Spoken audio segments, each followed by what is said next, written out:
Yo, what is up? This your boy Southern Cal. I'm back at y'all with another video. Real quick, I just want to say thank you to all of my subscribers. Thank you guys for subscribing. Thank you guys for tuning in. You guys could be anywhere else right now, doing anything else right now, with whoever else right now, but you decided to tune in to this video. And I really, truly appreciate all the love. I appreciate all the support. And I ask that you guys tell a friend to tell a friend to tell a friend. If you have not subscribed to the YouTube channel yet, then what are you waiting for? Please hit that like button. Please hit that subscribe button. Also, hit that notification bell so you will get a notification every single time I drop a new video. Now, let's get into it.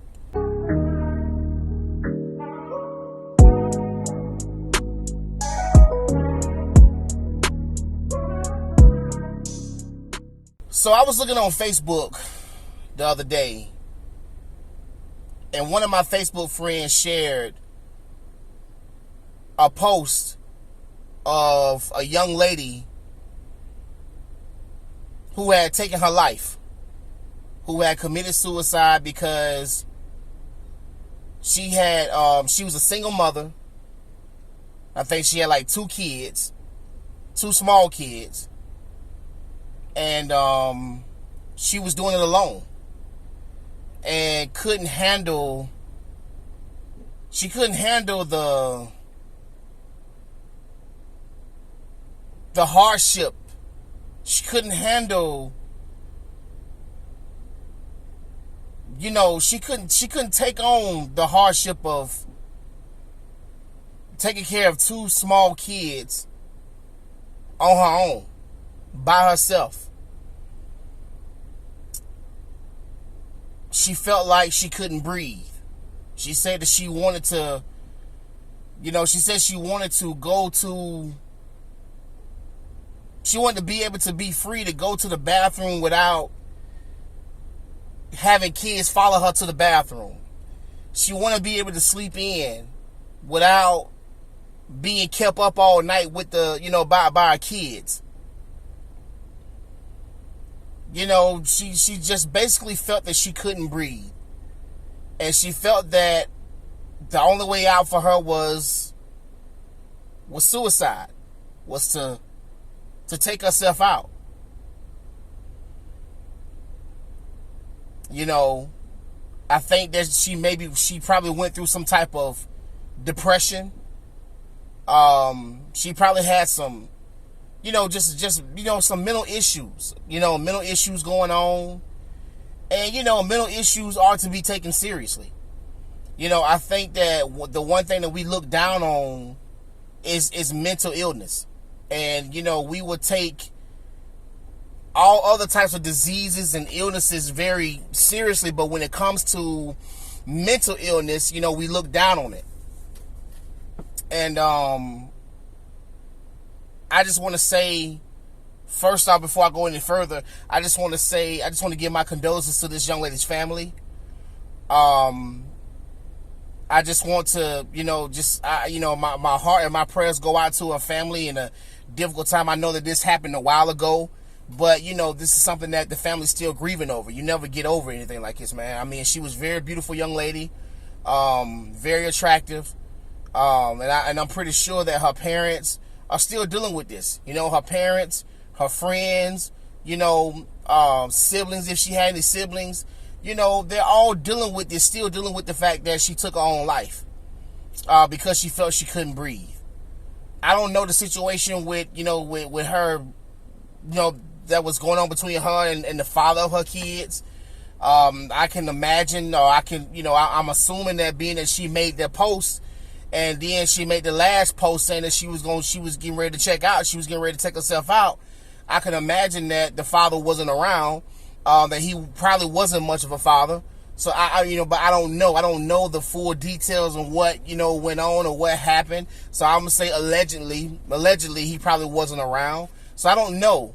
But it had to be something serious for her to, for her to take herself out, and it had to be serious to her.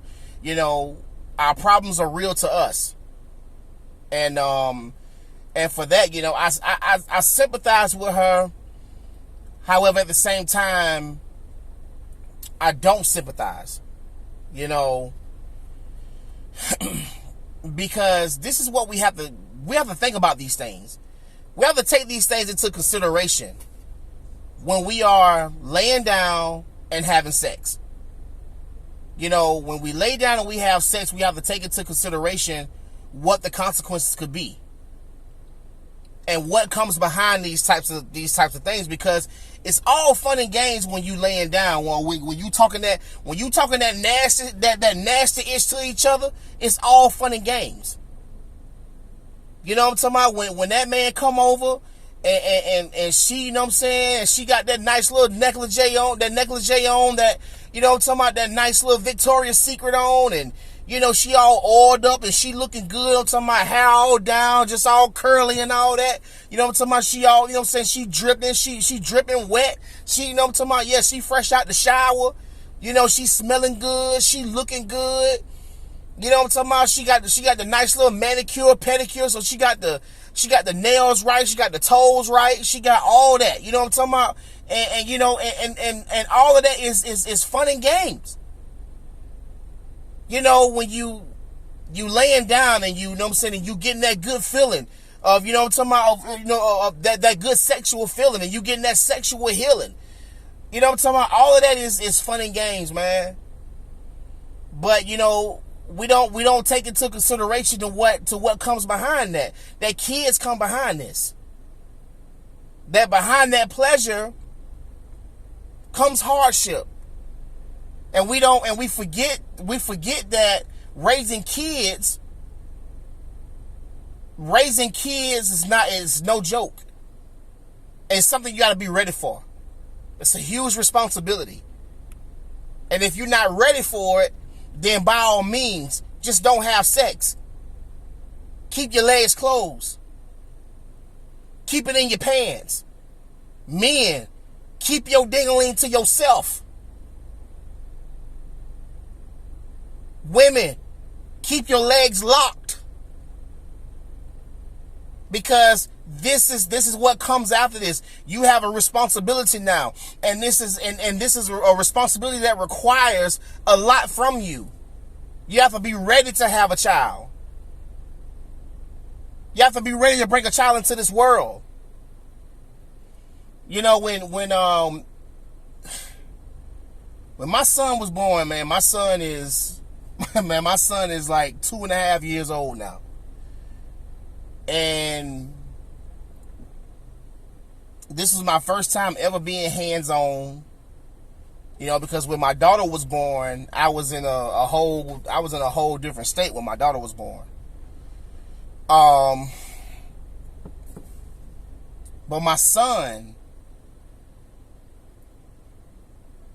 I had never been hands-on with a newborn baby, with a newborn infant child. I didn't know what I was doing. You know, it had been so long since I changed the diaper. I didn't know what to do. You know, it had been so long since I fed a baby. You get what I'm saying? Because my daughter and my son, it's a huge age gap between them two. I think it's like a 14-year age gap between them. My daughter was born when I was 21. I didn't have my son until I was 35. So it's that huge age gap. And when my daughter was born, I was in a totally different state, so I wasn't hands-on. I still kept in touch, sent money, did all that type of stuff with my daughter, came to see her and all that stuff there, but I wasn't hands-on with my daughter like I am with my son. So I had never done it. I never knew. I just didn't know what to do. So his mama had to teach me and show me what to do. And I got a chance to experience what single mothers go through. You know, when the baby stay up crying, when the baby is up crying all night, because that's how babies communicate. You know, so you staying up half the night. I remember when my son was first born. My son was Man, my son was only about a couple of months old. And I remember I would go to my then fiance's house, and she's my wife now, but I would go to her house, and she would, we would take turns. I would be over there till like 3 or 4 o'clock in the morning, because the baby, my son, would keep us up all night long, and I knew that she needed some sleep at the time. So it's like she got so tired of trying to keep the baby up to where she needed some sleep, but I was right there. You know what I'm saying? I had to pick the baby up, dance with the baby. I put some music on to dance with the baby, so that made him quiet and this and that. So, and I had to take it over while she got some sleep, because the baby just wouldn't stop crying. So I had to do something. I had to do things to make the baby stop crying. Give the baby something to eat, give the baby a bottle, and the baby didn't end up going to sleep until about 3 or 4 o'clock in the morning. So once the baby went to sleep, that's when I would head out, and I would go back to my grandma's crib and chill out. And then we'll do it all over again the next day. Do it all over again the next day. I would stay over there all day long until like 3 or 4 o'clock in the morning again, because the baby did this every single night. My son did this every single night. And even now that my son is 2.5 years old, man, my son, I'm talking about, man, it's times where I can't take a piss. I can't take a dump without my son wanting to be right there next to me, wanting to be right there up on me. I can't even go to the bathroom without him crying, without him crying and wanting to come behind me. I close the door, here he come. She start beating on the door and this and that. So I have to open the door up. Like, come on, man, I got a pee. So he'll come in, walk in, and he knows how to close the door, and he knows how to turn the lights off and on now. So he'll turn the light on for me and all this and that. And I'm just like, come on, son, I gotta pee. But he wants to be right there up on me. And it gets frustrating at times. It gets, I'm talking about, it gets frustrating at times. It's like, man, sometimes I just be wanting to breathe. It's just like, oh my gosh, man. Come on, son. Man, I can't even take a dump in peace. Like, you know what I'm saying? Like, man, can I be able to just take a good one in private without you? You know what I'm saying? Like, man, go on somewhere and play. You got toys out there, man. Go on somewhere and, go on mind your own business, man. Go on play, man. But no, he want to be right in there up on me. Right up in there on his daddy. That's just how he is. If I walk to the kitchen to fix a glass of water, he right there. I go outside just to sit on the porch. I have to leave the door open and just close the screen door, and just let him stand there, because I know he gonna cry if I close both doors. He gonna cry because he wants to go outside right along with me, and he wants to sit right there with me the whole time. And it's like, oh my gosh, son, can I please get some peace? Can I please get some peace and quiet, man, to myself? Oh my gosh, man. Man, go play in your playpen or something. Like, man, somebody please put him in his playpen. So I tell his sister, I tell his brother to go and, put him in the playpen or something. You get what I'm saying? So, because he just wants to be all up under me. And his mama the same way. Not only just me, but he does his mama the same way. His mama just getting off work. He comes, he wants to run up to his mama. And I mean, he wants to be all up under his parents. And it's overwhelming at times, man. I mean, it is like seriously overwhelming at times, to the point to where it's like, man, listen, can we call somebody to just, just drop him off just to, just so we can get some alone time just for a few hours, man. I mean, my goodness, man, we need a break. It ain't easy. When, he still don't quite know how to talk just yet. I mean, he got words coming out every now and then, but he still cries when he wants something. You know what I'm saying? If he wants some milk, he's still crying. If he wants some food, he crying. You know what I'm saying? When he don't get his way, or we tell him no, he has a fit in the middle of the floor. You know what I'm saying? Or, when we try to go to sleep at night, and he wants to walk up in the room, and he jumps on the both of us, and Here he come crawling in the bed, all over me, all over his mama. We can't get no sleep because he just want to play around.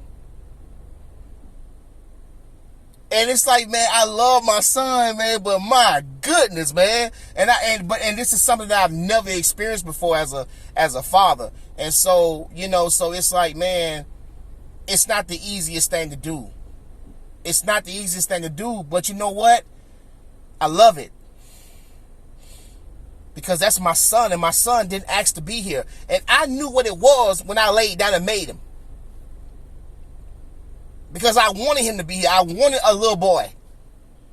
Before I wasn't able to have kids no more. You know what I'm saying? I said, you know what? It's gonna come a time to where I ain't able to have kids no more, man. I'm gonna get super old to where I ain't able to work this pole like I once could. And you know what I'm saying? I ain't gonna be able to have no more kids, man. So, you know what I'm saying? So before I turn 40 or something like that, man, I want to be able to have another kid, and I want to have a little boy.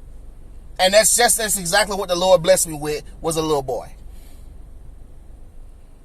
And so I knew what I was doing. I knew exactly what I was doing when I laid down and I made him. So it's like, man, why would I want to take myself out and leave him to be raised by his great grandmother who's 80 years old, or my grandmother who was already 75 years old, or raised by his older siblings who was only, who's only 16 and 14 and 12.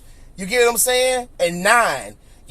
So it's like, why would I want to leave him to do that? Why would I want to take myself out and leave him without a father to look up to, and leave him without a father to depend on? Because kids rely on their parents to take care of them. Adults rely on themselves. But I know how much my son needs me. No matter how much it gets on my nerves, no matter how much it makes me mad, no matter how much it frustrates me, no matter how much it overwhelms me, to the point to where some nights I just go get in my car and I just ride, man, because I'm so overwhelmed, because I'm so frustrated, because, man, everywhere I go in the house, here he comes. And sometimes I just need a break for just for a little bit. I understand. But at the same time, I love it, and I wouldn't trade it for nothing else in the world, because that's just how much I love my son, and I knew what it was when I laid down and made him. So I guess what I'm trying to say is, if you know that you're not going to be able to handle living this type of lifestyle of being a parent, do not lay down and make these kids. Do not lay down and make these babies. These babies didn't ask to be here. And you also have to watch who you lay down to make a baby with as well, women. Watch who you lay, man. Be careful of who you lay down to make kids with. Be careful who you open your legs to. Be careful. Yeah, y'all love Pookie and Ray Ray and Raheem and Rodney until they get y'all pregnant, and y'all got about 4 or 5 kids, and now Pookie, Ray Ray, and Raheem or Rodney done left you alone to take care of them 4 or 5 kids by your damn self, while they off effing around with some other females or whatever, and they leaving you at home to tend to some loud screaming babies by yourself. And now here it is, you talking about you want you a good man now. After Pookie and Ray Ray or Raheem or Rodney done left you by yourself to take care of all these doggone kids, now you scream you want a good man. But before, you didn't want a good man. You wanted you a hood boy. You wanted you wanted somebody fresh out the hood.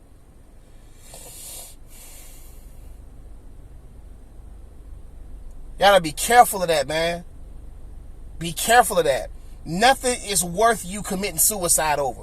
Nothing. And I'm talking to myself more so than anybody. Nothing or nobody is worth you committing suicide over.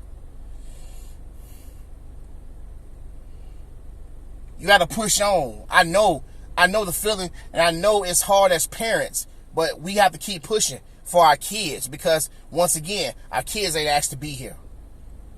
They didn't.